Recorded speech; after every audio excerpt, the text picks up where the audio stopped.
Hello, here we are reading Shiloh, chapter 12. Sure seems strange having Shiloh in the house that night after trying so hard to keep him secret. Strange, too, the way Ma takes to him. Seems like she can hardly pass his box next to the stove without reaching down to pet him, making low sympathy noises in her throat, way she does when Dara Lynn or Becky or me get sick. Dad don't say much. He come home to find Shiloh there. He just stands off to one side, listening to what Doc Murphy said about him. He don't get close enough for Shiloh to take a lick. But when supper's over and I go off to the bathroom to brush my teeth, I peek back through the doorway, and Dad's over by Shiloh's box, letting him lick his plate clean. Dad crouches there a minute or two, scratching all down Shiloh's back and up again. What I'm figuring, see, is by the time Shiloh's better, everybody will love him so much they just can't let him go, even Dad. I'm hoping Dad will go over to Judd Travers, make him an offer for Shiloh, and then he'll be ours. The trouble with this kind of thinking, though, is we don't have the money. I'll probably be through junior high school before I earn enough to pay Doc Murphy's bill. To buy Shiloh from Judd, even if Judd's willing to sell, I'd have to collect aluminum cans all through high school. Can't make very much with cans. I try to think about what other kind of work I can do that would pay me more. But except for delivering the county paper on Friday afternoons, nothing else comes to mind. And somebody's got that job already. It's sort of like Shiloh's there and he's not. In the next couple of days, everybody's petting him every chance they get. Becky feeds him the crusts off of her toast, breaks off little bits, and shrieks every time she feels Shiloh's mouth slurp them out of her fingers. Ma's putting up beans in jars, and all the while she's humming to Shiloh like he's a baby in a cradle, not a dog in a box. Dara Lynn's got an old hairbrush, and she just can't seem to brush that dog enough. Even Dad sits down one evening and gets out every tick Shiloh's got on him. Takes a little dab of turpentine and rubs it on the tick's rear end, and the tick backs out of Shiloh's skin mighty quick.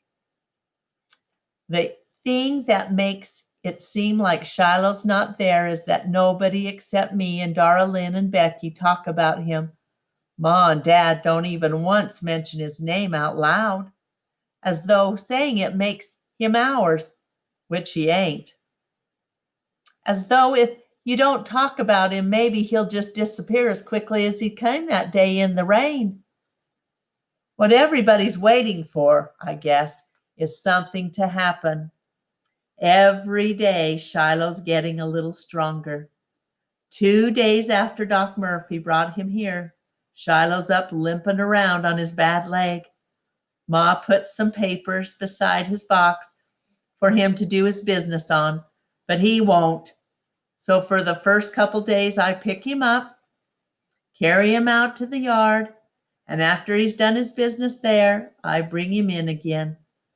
But now, he's pushing open the back screen himself and going down into the yard, then coming back and tapping on the screen with his paw.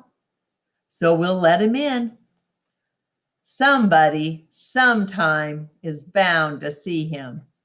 Becky, sometime, bound to say something. Even David Howard, when he came to pick him up the other day,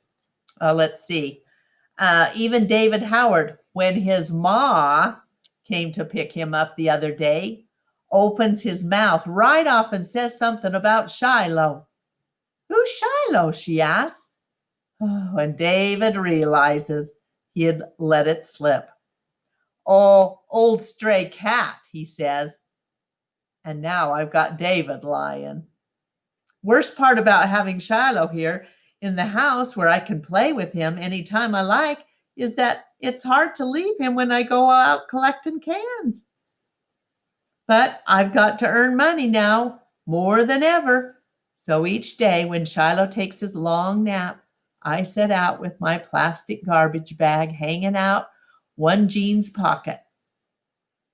One day I walk all the way to Friendly and ask at the grocery where the county paper is dropped if they'll put in my name as a carrier. Well, Mr. Wallace says he'll turn my name in, but he's already got 6 names ahead of me.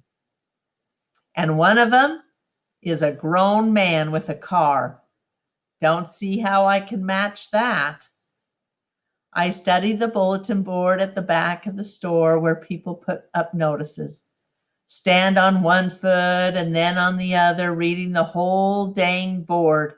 And seems like everybody got something to sell or want to be hired. Nobody wants to buy. Only 2 jobs listed. One for an appliance salesman and some woman who wants her house painted. Mr. Wallace sees me looking at the board and he comes over and takes down the notice about the woman wanting her house painted. It's already been taken, he tells me. Well, that night, while we finished supper, Shiloh's going around the table, putting his nose in everybody's lap, looking mournful, waiting for somebody to slip him something to eat. I can tell Ma and Dad's trying their best not to laugh. Ma won't let us feed him at the table. What I'm dying to ask Dad is, did he tell Judd Travers about his dog being here? Dad don't mention it, so I don't ask. Maybe I don't want to know, I tell myself.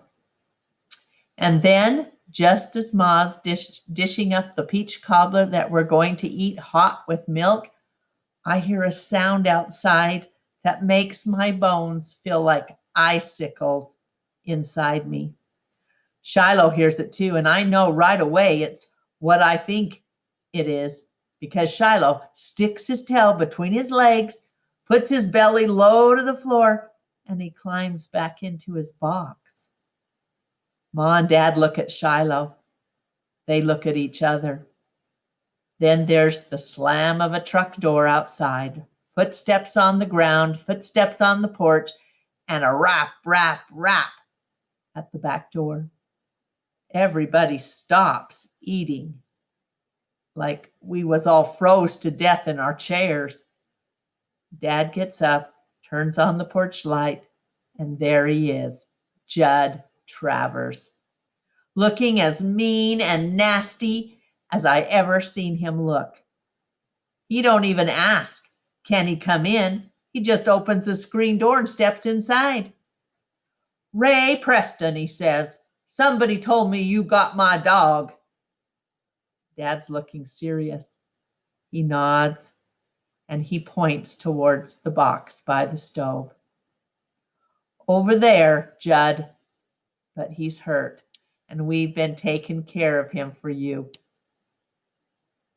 Judd stares at Shiloh and then at Dad. Well, I'll be danged, he says almost softly. Somebody knows my dog is missing, takes him in, and don't even have the decency to tell me. We were going to tell you, Dad says, and he's looking straight at Judd. Nobody wants to hear his dog's been hurt, though, and we wanted to make sure he was going to pull through. Then he turns to me. Marty, he says, you want to tell Mr. Travers how his dog came to be here? He knows I don't. He knows I'd rather swim a river full of crocodiles than face Judd Travers. But it's my story to tell, not Dad's, and he always did make us face up to what we'd done. Your dog come over here twice because you been mistreating it, I say, and my voice don't sound near as strong as Dad's, sort of quivery. I clear my throat and go on.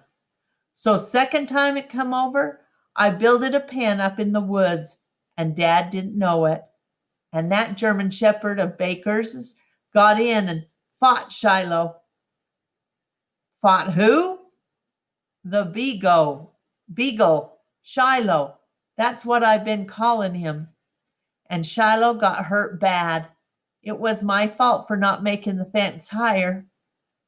We took him to Doc Murphy and he patched him up. Judd Travers is still staring around the room like he never saw the likes of us before. Finally, he lets out his breath through his teeth and slowly shakes his head. And I got to find out all this from Doc Murphy. I couldn't believe Doc would go tell him. Somebody goes to the doc the other day and sees a beagle lying out on his back porch. Tells me about it later. Says he thinks maybe the dog's mine. So I ride over to Doc's this evening and he tells me it was you who brought him in. Judd walks across the kitchen and at the thud of each footstep, Shiloh huddles down farther and farther into his box, like maybe he can make himself disappear. His whole body is shaken. Ma sees it, I know, because she watches for a minute and then she turns her face away quick. Judd stares down at Shiloh, at his bandage, and the shaved place where he's all stitched up, the rip on his ear.